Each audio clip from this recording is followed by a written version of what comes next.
এখানে থাকবো, আমি আমার স্বামীর সাথে থাকবো। এরশাদ থাকেন বিদেশে। ইমুতে রং নাম্বারে এক তরুণীর সঙ্গে পরিচয়, কথা থেকে সম্পর্ক গড়ায় ঘনিষ্ঠতায়। তরুণীকে আশ্বাস দেন দেশে আসলে সরাসরি বিয়ে করবেন, আপাতত বিয়েটা ফোনেই হয়ে যাক। ওর সাথে আমার 3 বছর যাবত সম্পর্ক, ইমুতে কথা হয়েছে, আমাদের রং নাম্বার ইমুতে হেড হয়েছে। তো আমার বিয়ে করবে ফার্স্ট টাইমে জানাইছে, পছন্দ করছে। তো আমার ফ্যামিলিতে জানাইছে, ফ্যামিলিতে জানানোর পর 2 ফ্যামিলি কথা বলছে, আমার বাড়িতে গেছে। বাড়িতে যাওয়ার পরে ওর মা দেখে পছন্দ করছে, তো বাড়িতে রিটার্ন ফিরে আসছে।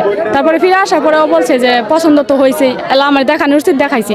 পছন্দ করলে করুক, না করলে না, এখন আমি বিদেশে আসি, মুখে কবুল বলো। আমাকে ফ্যামিলি তো দেখাই গেছে, আমি আর তুমি মুখে কবুল বলি। তো সম্পূর্ণ সবটা ও দেখাইছে, আমি দেখাইছি বিয়ে করার পরে। তো বিয়ে করছে, এখন আমাদের মধ্যে ভালোই সম্পর্ক। তো সে বলতেছে আমি 3 মাস পরে বাড়িতে যাব, 3 মাস পরে বাড়িতে গেলে তুমি থাকতে থাকো, অন্য জায়গায় বিয়ে বসো না, চাকরি বাকরি করো না, আমার সময় দাও টাইম মতো। বিয়ের বাড়িতে এরশাদ পরিবারের লোকজনকেও পাঠান, এতে তরুণীর বিশ্বাস আরও গাঢ় হয়, সম্পর্ক হয় আরও গভীর। বিয়ে হয়ে যায় মোবাইল ফোনে, সেই মতো চলতে থাকে তাদের সম্পর্ক। ইমুতে অনেক খারাপ সম্পর্ক হয়েছে, বা আমি ওটা যা বলতে পারতেছি না, বা এটা বলা সম্ভব না। তা এখন মনে করেন আমরা চাই আমাদের পাড়া প্রতিবেশী বা আমাদের 8 নং ওয়ার্ডবাসী সবাই চাই সুষ্ঠু মেয়েটা বিচার পাক। বসুন্ধরা টিস্যু, অশুদ্ধতার বিরুদ্ধে এক বিন্দুও ছাড় নয়।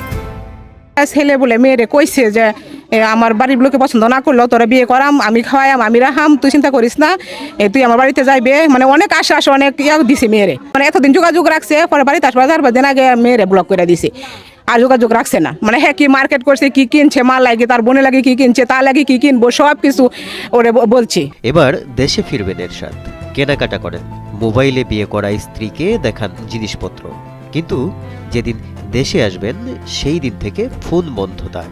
তরুণী ছুটে আসেন এরশাদের বাড়ি, দেখেন তার মতো আরও এক তরুণী এরশাদের বাড়িতে উপস্থিত। দুজনেরই অভিন্ন দাবি, এরশাদ তাকে বিয়ে করেছেন, স্ত্রীর অধিকার দিয়ে তুলতে হবে ঘরে। এতে বিয়ে হয়েছে, তারপর আমি এর বাড়িতে আসছি, আমি এখানে থাকবো, আমি আমার স্বামীর সাথে থাকবো।